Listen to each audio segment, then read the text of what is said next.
Barely 2 weeks are left for the Bicameral Conference Committee to put a final and acceptable general appropriations bill for next year on the table for the President to sign into law.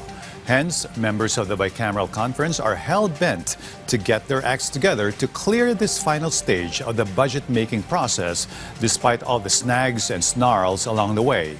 Our Mel Alismoras on the developments in the Bicameral Conference to include one House member from Surigao del Sur stepping down for reasons of propriety.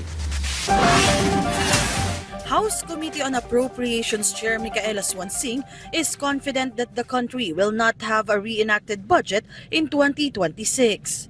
This is despite setbacks in the deliberations of the Bicameral Conference Committee, or BICAM, on the proposed national budget for next year. Swansing said that the House of Representatives and the Senate are working together to resolve issues on the budget bill, and she believes they will be able to finish it on time. I'm still very confident. I always say that as much as possible.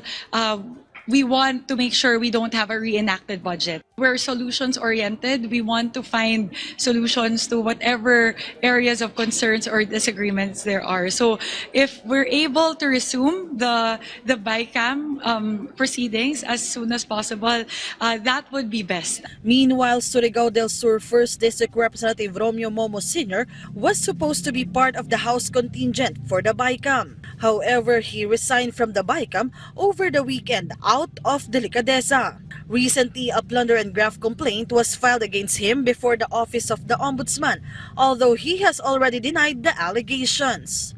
If I will stay there, baka madrag ko pa, di ba, maisama pa sa mga usapan, but mayroon isang membro doon na may pinail na kaso.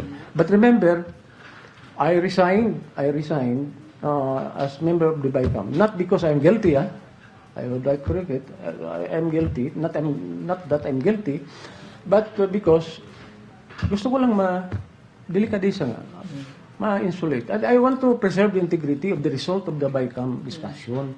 For now, it is still unclear how long the BICAM's deliberations on the 2026 budget proposal will take. But House Committee on Basic Education and Culture Chair Roman Romulo reminded that aside from passing the measure, its implementation is also important. Magandang may pondo at malaki yung pondo. Pero they also have to make sure na yung implementation is properly done.